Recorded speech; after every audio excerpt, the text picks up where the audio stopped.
मुझे लगता है कि दो मजलूमों की आवाज़ है, दो मजलूमीन बोल रहे हैं और ये मरहम लगाने का वक्त है। और ये जो डेलीगेशन गया था ये इसीलिए गया था कि ज़मीनी सच्चाई मालूम कर सके।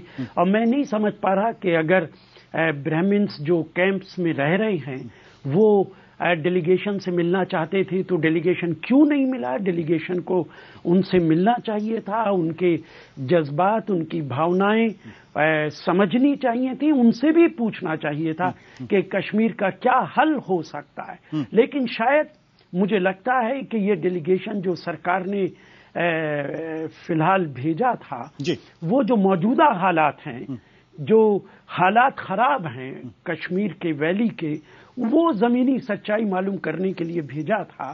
शायद कश्मीर का हल सिर्फ इस डेलीगेशन के वहां जाने से नहीं निकल सकता। इस वक्त सबसे बड़ा सवाल है कि वहां पे अमन कायम होना चाहिए, वहां पे अमन कायम होना चाहिए। और उस अमन के दो हिस्से, एक कश्मीरी पंडित और दूसरे घाटी के जो लोग हैं, जो मुसलमान हैं और दूसरे लोग हैं वो हैं। यासीन मलिक साहब, सवाल मेरा यही है कि जब भी वैली के बारे में बात होती है तो कहीं ना कहीं वैली के उन मुस्लिम तबके के बारे में बात होती है, उसमें कहीं ना कहीं कश्मीरी पंडित के बारे में बात नहीं होती। आपने यासीन मलिक साहब, आपने निश्चित रूप से कहा कि कश्मीरी पंडित जो है वो इस घाटी के अहम हिस्से हैं, उनका भी उतना अधिकार है, उनको भी यहां आना चाहिए। लेकिन ऐसा क्यों नहीं होता कि वहां पर जो आवाजें उठती हैं उन आवाजों में कश्मीरी पंडितों को दोबारा बुलाने के लिए, उनकी सुरक्षा के लिए जगह नहीं होती है? यह सवाल मैं आपसे कर रहा हूं।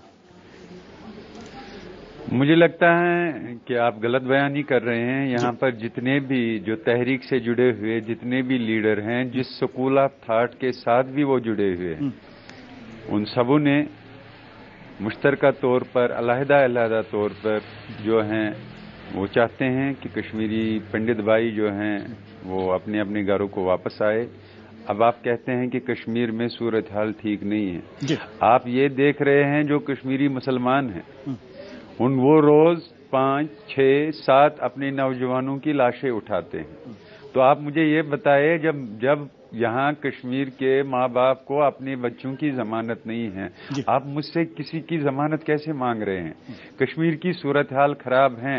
ये जो लड़ाई है इसको आप मुसलमान और कश्मीरी पंडित के साथ मत जोड़िए। ये अमन तब कायम होगा जब पंडित और मुसलमानों के दरमियान अमन कायम हो सकता है। उनके दरमियान अमन कायम है। ये जो यहाँ पर सूरत हाल है ये मसले कश्मीर की वजह से हैं। जो मसले कश्मीर अभी तक लटका हुआ रखा गया है, 65 साल से इस मसले को कोशिश की गई, बताया गया लोगों को मुज़ाकराती अमल से इस मसले को हल करेंगे, लेकिन मुज़ाकराती अमल ने अभी तक कश्मीर में डिलीवर नहीं कर पाया। उससे मुज़ाकराती अमल के बारे में